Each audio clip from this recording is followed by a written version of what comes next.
mês de dezembro, você que já tem muitos anos aí de mercado, geralmente começa a ter uma chuva de anúncio de JCP. É isso mesmo, Van, a gente começa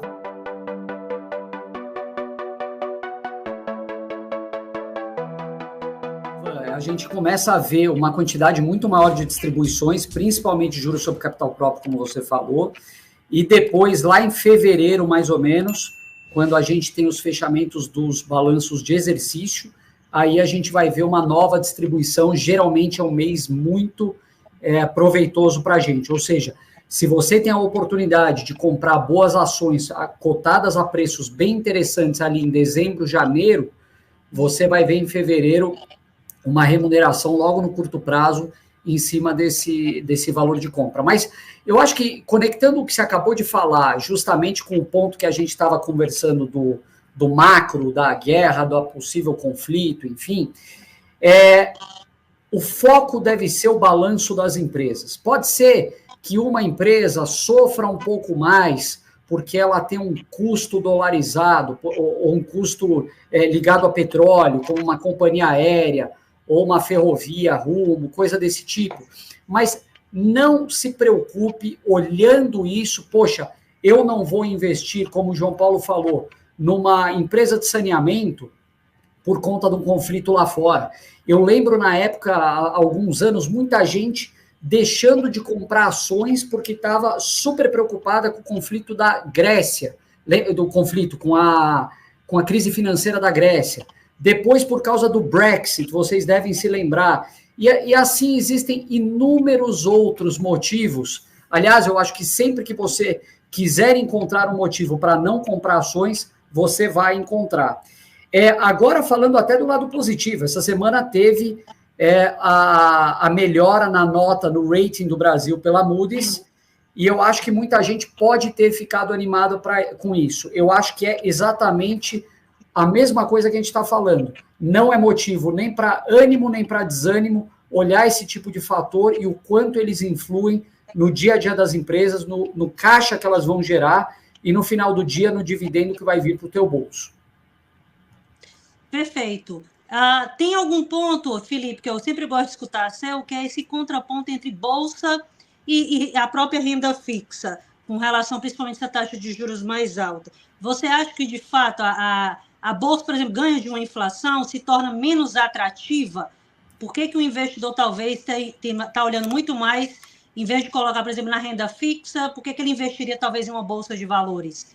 Num cenário como esse, que muita gente às vezes fica com o pé atrás, né? De investir diante de tanta notícia negativa.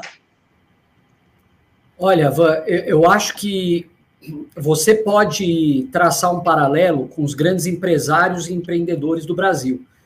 Por que a Suzano investiu 20 bi ou mais numa planta de celulose em Ribas do Rio Pardo, lá no Mato Grosso do Sul, projeto Cerrado, ao invés de ter deixado esse volume de recurso na renda fixa ou coisas parecidas? Por que alguém está montando uma startup hoje ao invés de deixar na renda fixa? Ou seja, é a relação risco-retorno.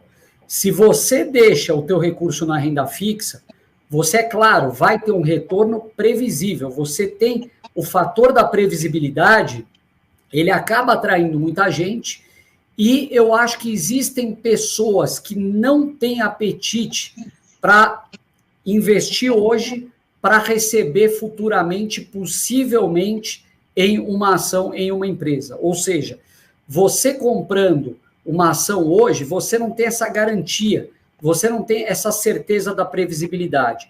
Portanto, o que a gente sempre fala, se você está disposto a investigar empresas da Bolsa, né, numa parte mais qualitativa, para saber quais são as boas empresas, se você está disposto a olhar os números para saber quais são empresas baratas e tentar entender quais são as que vão te remunerar bem via dividendos, você não tem que deixar na renda fixa, você tem uma vantagem competitiva e natural sua que você tem que usar a seu favor. Então, correr risco está no teu DNA, você deve usar isso a teu favor.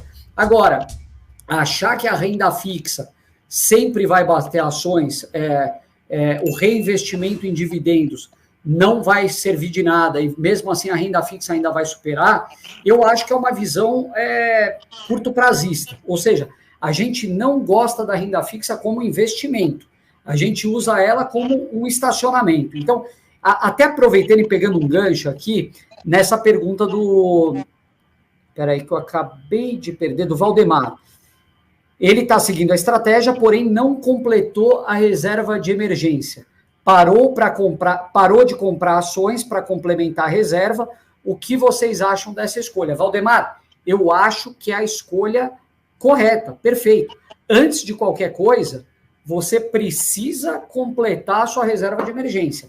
É ela que vai te dar tranquilidade para aqueles momentos que a sua carteira não estiver rendendo, ou pior ainda, né? Você não vai começar uma carteira com a possibilidade de ter que vender no curto prazo e não entrar nesse projeto de cabeça. Ou seja, primeiro, reserva de emergência muito bem consolidada, sobrou alguma coisa, pega e investe ou coloca na tua reserva de oportunidade para aproveitar novos bons momentos que podem surgir na Bolsa. Mas a reserva de emergência, eu acho que é o começo de tudo. É o grande pilar e sem ela você não faz nada. Você concorda, João Paulo? Felipe, eu até queria trazer um caso real. Eu gosto de trazer as histórias que a gente vive, né? Em 2014, eu tinha recém começado, né, investir na Bolsa. Tinha uma posição em ações e eu precisei, só que eu não tinha essa cultura da reserva de emergência. E eu precisei desfazer de uma posição na época, eu lembro, era uma posição em Ambev, na época que a Ambev estava assim, voando de pagar dividendos, enfim, para botar numa reforma da minha casa, que eu tinha voltado do Maranhão para Santa Catarina, enfim. E ali eu vi, puxa, se eu tivesse uma reserva, se eu tivesse a coisa mais organizada, eu não teria passado aquele dissabor, porque para mim doeu vender aquelas ações. Então, é o Valdemar, né? Valdemar, você está no caminho correto, continua fazendo dessa forma, compõe a reserva, porque o dia a dia está aí, e olha só, a gente está falando de renda fixa. Ontem, ou anteontem, veio algumas notificações de que, por exemplo, algumas operações do Tesouro estavam um pouco mais difíceis, que não estava se conseguindo concretizar. Né? É importante entender essa renda fixa, por exemplo, bem como tu falou, é o estacionamento. Só que quando a gente compra um carro, o carro é o dinheiro.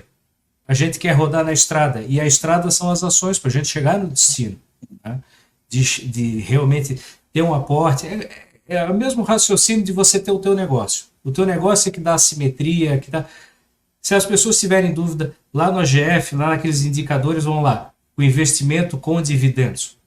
Eu botei um insight essa semana sobre o impacto da inflação, análises inflacionárias, e quando você pega o caso da ação, eu usei, acho que foi a Telefônica, a gente vê o reinvestimento com dividendos, ele bate com folga, bate tranquilo.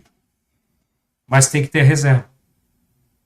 Não seja pavão na favela, como dizia o meu chefe. João, pega uma pergunta que você acha interessante aí, para você responder direitinho. Deixa eu ver aqui.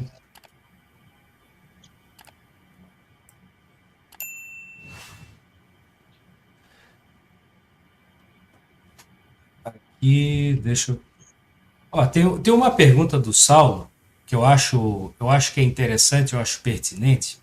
Eu vou dar Saulo Lima aqui. Estou passando o método JBI aos meus filhos, só que eles são menores. Apesar da lei federal permitir que eles invistam em bolsa de valores, a maioria dos bancos não permitem. Alguém tem alguma dica?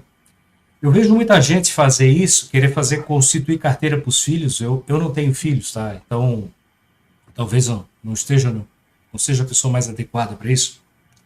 Mas eu escutei uma vez de um professor aqui de finanças da Universidade Federal de Santa Catarina, uma coisa que sempre eles falavam, eu quero constituir alguma coisa para os meus filhos.